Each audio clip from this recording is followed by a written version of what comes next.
October 15th, 1844. That was the day one of the greatest and most misunderstood geniuses of all time was born. He became one of the brightest young minds in European thought. Got a professorship at a renowned university at just 24 years old. And despite having everything pointing toward a brilliant future, he walked away from all of it. Moved to the middle of nowhere looking for peace and quiet.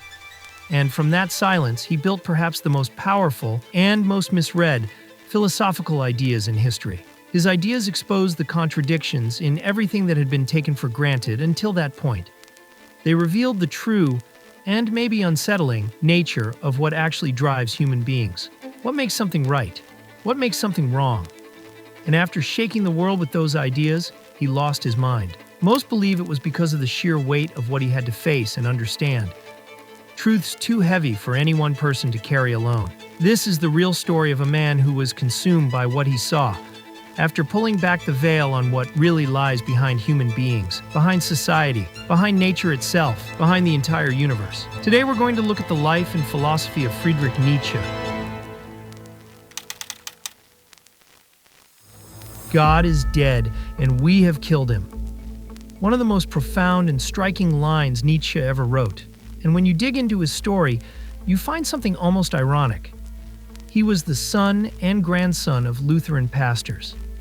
Yet he ended up developing a worldview that stood in direct opposition to Christianity. That rebellious streak runs through everything Nietzsche did. He was constantly criticizing both the philosophy and the culture of his time. And despite being a genuine genius, his books never sold well. He struggled deeply to connect with people. Even so, in the middle of all that difficulty, Nietzsche produced ideas capable of shaking something loose in the people who encountered them. Start with the way he thought life should be evaluated. For Nietzsche, life has to be judged on its own terms, not against some ideal, not in relation to something perfect or future, not by what could have been. Life is enough by itself, because every moment lived is the result of a combination of factors that will never repeat exactly. There is no ideal. There is no desired outcome waiting to be reached. There is only what exists right now, in the present. Life should be lived, not idealized, because it will never look like what we imagine in our heads. The variables we control in our minds are perfectly arranged, and in the real world, we don't come close to that. Nietzsche's call was clear. Stop sacrificing life in the name of an ideal. Live the actual experience. And think about this. If after every action you take, you stop to measure it against some imagined standard, you end up building a mental prison for yourself. The real will never match the imagined. Now, most people, when they hear Nietzsche, immediately think of nihilism. And he did engage deeply with nihilism, but to criticize it, to transform it. His argument was that a lot of philosophical thinking ends up diminishing our sensations, our concrete experiences, our emotions, our vital energy. All of that gets suppressed in favor of what the majority considers ideal. His critique targets every concept that downgrades what we actually feel, and in doing so, pushes us toward venerating idols. In Nietzsche's philosophy, idols are absolute values, perfect ideals held above real lived experience. The clearest way to understand Nietzsche is to put him next to Plato, the philosopher who gave us the allegory of the cave. You could say Nietzsche addressed similar themes, but from almost the exact opposite direction. Plato's philosophy asks us to leave the cave, to reject our darker inner impulses, to abandon our desires and experiences in favor of pure reason, a kind of elevated consciousness. Nietzsche says, do the opposite. Stay in the cave. Honor everything that happens inside it. Your experiences, your desires, what actually pulses inside you. And this is something you'll notice throughout his thinking. Nietzsche loved life. He loved it exactly as it is, flaws and illusions included. For a long time, we've been taught that only the ideal has value, that our desires are something to be overcome, that what matters are the things that transcend our wants. And according to our mustachioed friend, the true nihilist isn't someone who lives without direction or values. The true nihilist is the one who, in the name of some absolute principle or ideal, ends up denying real life, denying what they feel, denying what's actually happening right now. Idols are a kind of mental model, a rule that strips us of real existence in exchange for an ideal that lives somewhere beyond our actual lives. You shouldn't be living according to something outside yourself. Because when you let idols run your life, you deny yourself. You start living in contradiction with your own desires. And that's where human suffering comes from. Idols also work like religious models of thinking, in the sense that they force life into patterns that are supposed to apply to everyone. They reduce experience to categories, good or bad, right or wrong. And from that point on, life gets boxed in, evaluated by rules someone else created. It stops being something in itself and becomes a function of a controlling framework. We can always judge our lives through some external ideal. The number of likes on a photo, someone else's perfect-looking life. A moment that's already gone, something we've projected onto the future, or that the world has projected onto us. And that, Nietzsche would say, is a battle worth fighting. And here I want to share a personal take. I don't think any of this necessarily means abandoning religion or dropping all values if you don't want to. But maybe it's worth starting to notice, honestly, how much good or harm your idols are actually doing you.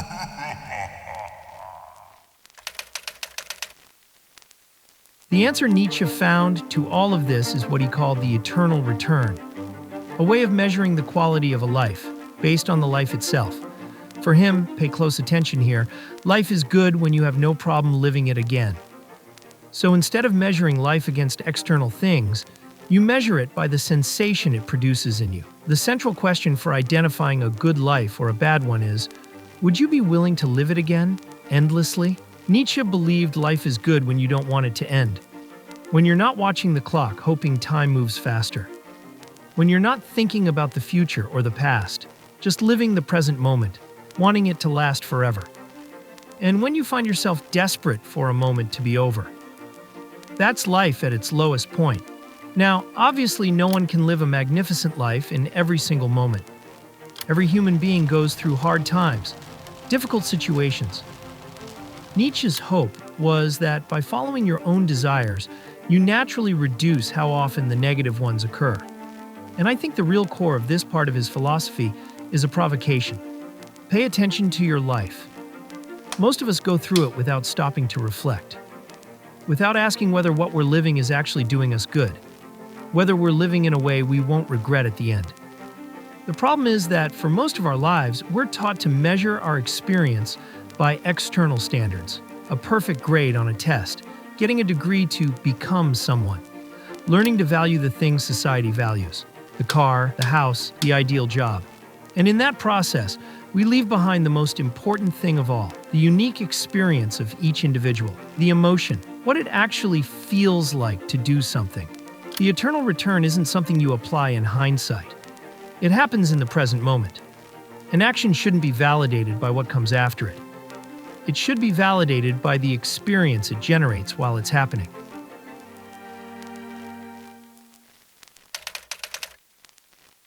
At the core of Nietzsche's philosophy was strength, and one of the central pillars of that was what he called amor fati. Amor fati means love of fate, and for Nietzsche, it's not simply tolerating what happens to you. If it were, he'd have called it tolerate fati. This concept means loving the world and everything in it exactly as it is. An unrestricted acceptance of reality. That might sound impossible. And there will be moments you genuinely cannot love what's happening to you. But those should be the exception, not the rule. Because the world is what it is, not what we'd like it to be. Worth being clear here. Nietzsche never said you're obligated to follow every aspect of his philosophy. But the direction he pointed toward was this: accept life as it is, accept your desires as they are, and pursue honestly what you actually want. And there's a reflection I find incredibly powerful, taken from the book and film When Nietzsche Wept, a work built around his philosophy. He never wrote this exact passage, but it's close to what he did write. What if a demon said to you that this life, as you've lived it and are living it now, you will have to live again, and countless times more, and there will be nothing new in it? Every pain, every joy, every thought, every sigh will return, the same sequence, over and over. Imagine infinity as an hourglass you keep flipping, again and again and again. Consider the possibility that every choice you make, you are making for eternity.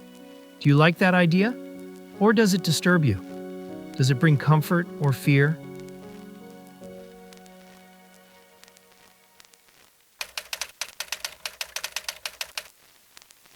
Another big question Nietzsche raised: what is right and what is wrong? Who decides that? Who invented morality?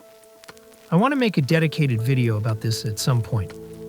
But briefly, for Nietzsche, morality was something created by people driven by reactive force. That is, by those who act in response to others, with the goal of holding back those driven by active force. Put simply, some people are moving toward their will to power. Others, who gave up on their own pursuit, exist mainly to slow those people down. Have you ever experienced something like that? Because throughout life, from childhood to now, we tend to encounter two dominant groups. One that follows all the rules, chasing ideals handed down by society, and another that, despite being visibly different, faces resistance precisely because of its relentless desire to assert its own individuality and power.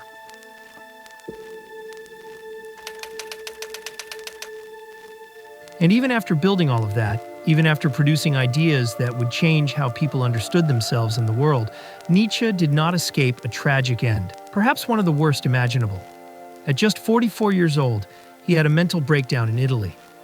He ran into the street after seeing a horse being whipped by its owner. He threw his arms around the animal, screaming, "I understand you, I understand you." That was 1889, and he never recovered.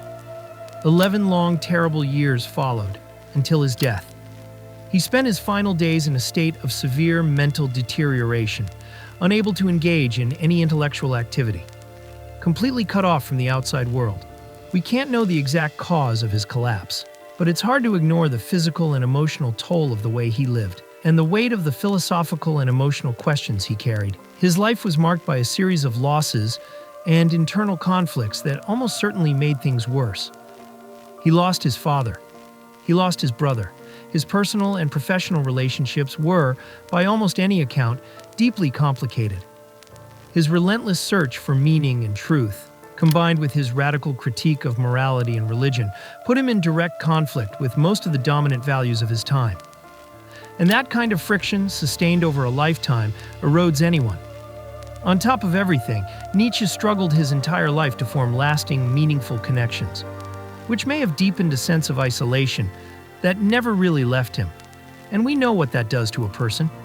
Solitary confinement is the harshest punishment for a reason. His writing reveals a profound understanding of human nature, a persistent concern with the condition of man in the modern world, questions that, without a doubt, pressed hard on his mind. He was a genius, but he was still human.